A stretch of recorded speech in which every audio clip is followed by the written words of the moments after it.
Mimi nataka niseme kwa hapo kwamba kama mdau wa mpira tuzungumze kwamba inawezekana kukawa na sababu ambao kwamba wao wadau wengine wanashinikiza kwamba zinanufaika kutokana na GSM na udhamini wao, na ndio inapelekea labda Yanga kupata uwepesi wa matokeo. Mimi siwezi kukataa kwa hoja za wao watakazoziweka, lakini ukweli ubaki kwa ukweli. Ni namna gani Yanga alivyokutana na hizi klabu alipata matokeo yake? Je, yanafanana na mpinzani wetu Simba wanavyozungumza? Kwa kuwa unasemaje, kuna utofauti?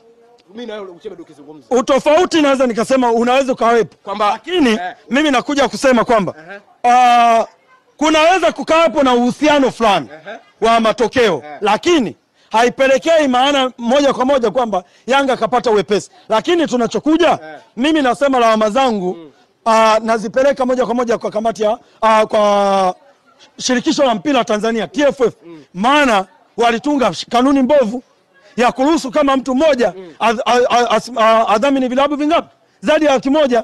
Maka hiyo ni kanuni ni mbovu ambayo kama shirikisho la mpira Tanzania tukizungumzia TFF kama wanaona hii ina shida kwa wadau wa mpira, warudi ndani wakaiangalie na msimu ujao isiwepo tena. Unaamini kwamba kwenye hili kweli Young Africans ananufaika? Siwezi kuamini kwamba Young Africans inanufaika kwa sababu sijaona kitu ambacho kinaweza kikapelekea Yanga kunufaika. Zaidi labda mimi niseme mchezo mmoja tu ambao nilishuhudia una kelele nyingi na labda ulijaribu ku make sense kwa baadhi ya watu, lakini siwezi kujua maamuzi ya mwalimu katika training ya mwisho ilikuwa inasemaje.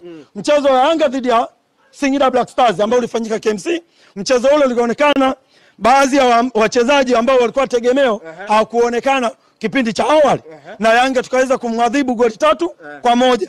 Goli hilo analifunga Soa kipindi cha pili. Inawezekana kwa wadau ambao wanafuatilia ikawa ina make sense au hai make sense, lakini mimi kama uchebe Yanga comment yangu ni moja.